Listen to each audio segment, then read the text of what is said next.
Hello friends, welcome to my channel. ఈరోజు మన topic ఏంటి అంటే కంపైలర్ డిజైన్. ఈ కంపైలర్ డిజైన్ అనేది ఏం చేస్తుంది, అసలు ఈ సబ్జెక్ట్ కోసం పూర్తిగా తెలుసుకుందాం.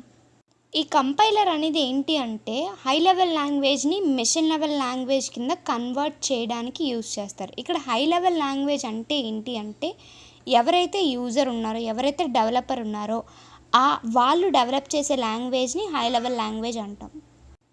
కంప్యూటర్కి అర్థమైన లాంగ్వేజ్ ఉంటుంది కదా, దాన్ని మెషిన్ లెవెల్ లాంగ్వేజ్ అంటాం.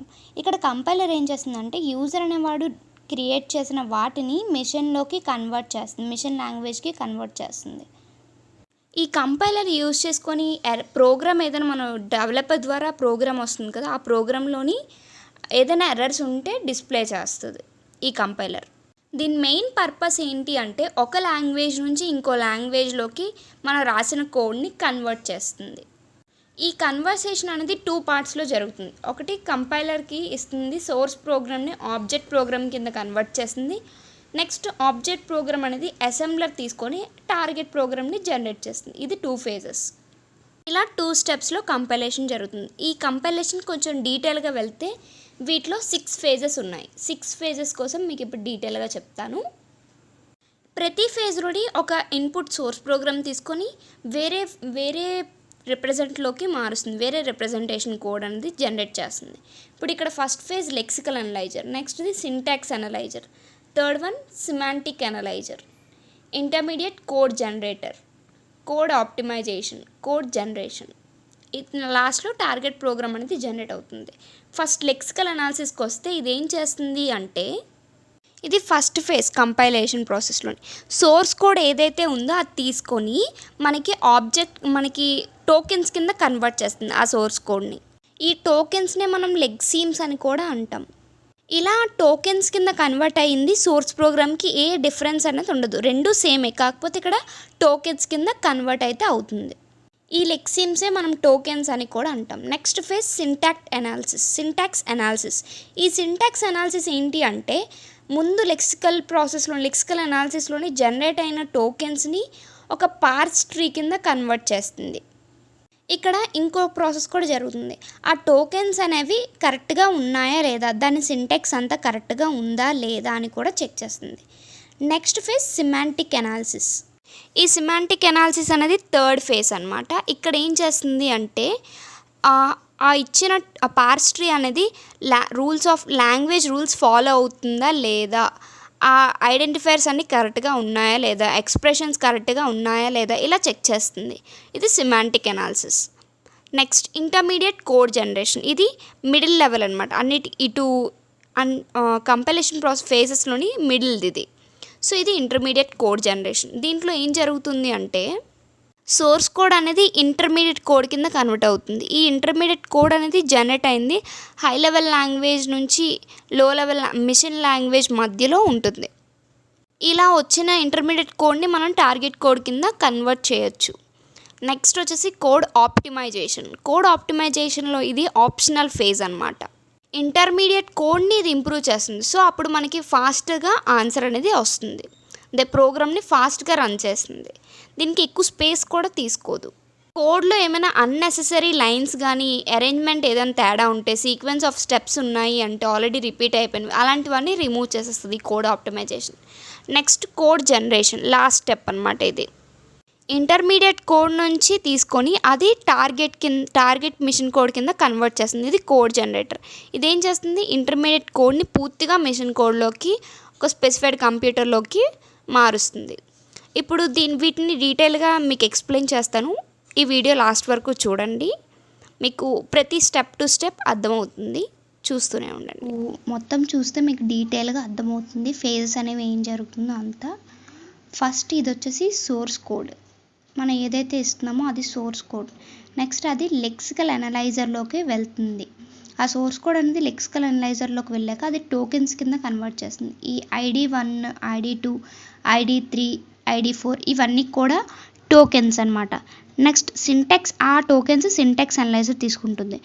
సింటాక్స్ అనలైజర్ ఏం చేస్తుంది అంటే అది కరెక్టో కాదో చెక్ చేసుకొని మళ్ళీ వాటిని ఒక ట్రీ కింద జనరేట్ చేస్తుంది. ఇది ఒక ట్రీ. ఆ ట్రీని సిమాంటిక్ అనాలిసిస్ తీసుకొని దాన్ని ఇంకేదైనా ఫర్దర్గా డివైడ్ చేయాలా అన్నట్టుగా చూస్తుంది. ఈ సిమాంటిక్ అనలైజర్ అనేది చూస్తే మనకి సేమ్ అంతా ఒక్కడే ఉంది. ఇక్కడ ID4 బదులుగా 50. ఇక్కడ ID4లో ఏం చేస్తున్నామంటే ఇక్కడ ID1, ID2, ఇది ID3, ఇది ID4 కదా. సో ఇక్కడ 50 అనేది ID4 స్టార్ 50. 50తో అక్కడ ఇది ఒక ఇంటీజర్ కాబట్టి ఇంటర్టోరియల్ అని రాస్తున్నాం, అది ఇంటూ చేస్తున్నాం. దాన్ని ఇప్పుడు ఇంటర్మీడియట్ కోడ్లోకి తీసుకున్నాం. ఈ కోడ్ అనేది ఏదైతే ఈ ట్రీ అనేది ఇంటర్మీడియట్ కోడ్లో కన్వర్ట్ అయ్యాక మనకి ఇది వస్తుంది. ఫస్ట్ temp1 అనేది ఈ 50 అనేది ఇంటర్టోరియల్ అనేది temp1లో స్టోర్ అవుతుంది. మనం ఏదైనా ఒక ఫర్ ఎగ్జాంపుల్గా ఏ ఎగ్జాంపుల్ తీసుకున్నా కూడా మనం బ్యాక్ నుంచి సాల్వ్ చేసుకుంటూ వస్తాం. సో ఇది ఒక ఇంటీజర్. ఫస్ట్ దీన్ని ఒక టెంపరీ వాల్యూ తీసుకుంటాం, తర్వాత దీన్ని ఒక టెంపరీ, తర్వాత దీన్ని ఇది ఒక టెంపరీలోకి స్టోర్ చేస్తాం. సేమ్ అదే temp1 ఈక్వల్స్ టు ఇంటర్టోరియల్ 50, దీన్ని temp1 తీసుకున్నాం. ఇప్పుడు temp1 అనేది ఏముంది, ఇది ఉంది కాబట్టి దీన్ని ID3తో మల్టిప్లై చేస్తాం. సేమ్ ఇక్కడ ఏముంది ID3 అంటే రేట్ కదా, సో రేట్తో మల్టిప్లై చేస్తాం. దాన్ని ఒక టెంప్ వాల్యూలోకి స్టోర్ చేసుకున్నాం. ఇది temp2లోకి స్టోర్ చేసుకున్నాం. ఇప్పుడు temp2ని మళ్ళీ ID2తో ఇంటూ చేస్తున్నాం, ఎందుకంటే నెక్స్ట్ ఇంటూ ఏ కాబట్టి ప్లస్, ఇది ID2తో ప్లస్ చేస్తున్నాం. ఓకేనా. నెక్స్ట్ అది ప్లస్ చేశాక ఆ temp2ని దాన్ని temp3లో స్టోర్ చేసుకున్నాం. ఆ temp3 మొత్తం కూడా ID1 అనమాట. ఇది ఇంటర్మీడియట్ కోడ్ అనేది జనరేట్ అవుతుంది. నెక్స్ట్ ఇది చూసుకుంటే కోడ్ అనేది కోడ్ ఆప్టిమైజేషన్లో ఏంటి అంటే ఈ తీసుకున్న కోడ్ని పూర్తిగా కన్వర్ట్ చేసేస్తుంది. temp1లో ఏముంది మనకి చూస్తే ఇంటర్టోరియల్ temp1లోని 50 అని ఉంది. సో ఆ temp1 ఈక్వల్స్ టు మనం ఏం చేస్తున్నామంటే ID3 ఇంటూ ఈ ID3 ఏదైతే ఉందో ID3 ఇంటూ temp1 కదా. సో ID3 ఇంటూ temp1లో ఏముందో దాన్ని ఇంటూ చేసాం, ఇంటూ 50.0. ఇప్పుడు దీన్ని నెక్స్ట్ ID1లోకి temp3 అని ఉంది. సో ఇక్కడ మనం ID1ని temp3 చేయాలి, అంటే temp3 అంటే ID2 ప్లస్ temp2. సో ఇక్కడ ID2 ప్లస్ temp1లోకి ఇది ఆల్రెడీ స్టోర్ చేసాం, ఇది temp2 temp1లోకి స్టోర్ చేసాం కాబట్టి ID2 ప్లస్ temp1 అని వచ్చింది. ఇక్కడికి కోడ్ అనేది ఇంటర్మీడియట్ కోడ్ నుంచి కోడ్ ఆప్టిమైజేషన్కి వస్తుంది. నెక్స్ట్ ఈ కోడ్ ఆప్టిమైజేషన్ ఏదైతే తీసుకుంటామో దాన్ని కోడ్ జనరేషన్లో కన్వర్ట్ చేయాలి. ఇక్కడ కోడ్ జనరేషన్లోని మనకి ఏంటంటే ఇవి రావాలి, మూవ్ చేయడం, మల్టిపుల్ మూవ్, యాడ్, ఇలాంటివన్నీ కూడా మనకి రావాలి. ఇక్కడ మనం ఏం చేస్తున్నాము అంటే ID3 ఏదైతే ఉందో దాన్ని R2 అనుకుంటున్నాం. ఇక్కడ ID3ని మనం R2 అనుకుంటే ఆ R2ని మల్టిప్లై చేస్తున్నాం, దేంతో 50.0తో మల్టిప్లై చేస్తున్నాం. నెక్స్ట్ ఇక్కడ మూవ్ ఎఫ్ ID2 తీసుకుంటాం. ఈ R2లో ఉన్నదంతా కూడా ID2లోకి మార్చేస్తున్నాం. ఇప్పుడు ఏదైతే ఉంది అంటే ID3లోని ఇప్పుడు R2ని ID3 అనుకున్నాం కదా. సో ఇక్కడ 50తో మల్టిప్లై చేసాక ఇదంతా R2 అవుతుంది. ఆ R2నే మళ్ళీ ID2లోకి R2ని మూవ్ చేస్తున్నాం. అక్కడ మూవ్ చేశాక R2ని నెక్స్ట్ R1తో యాడ్ చేయాలి.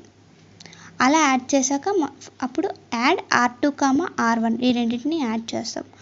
అప్పుడు ఈ వచ్చిన రిజల్ట్ని ID1 అనేది R1లోకి మారుస్తుంది.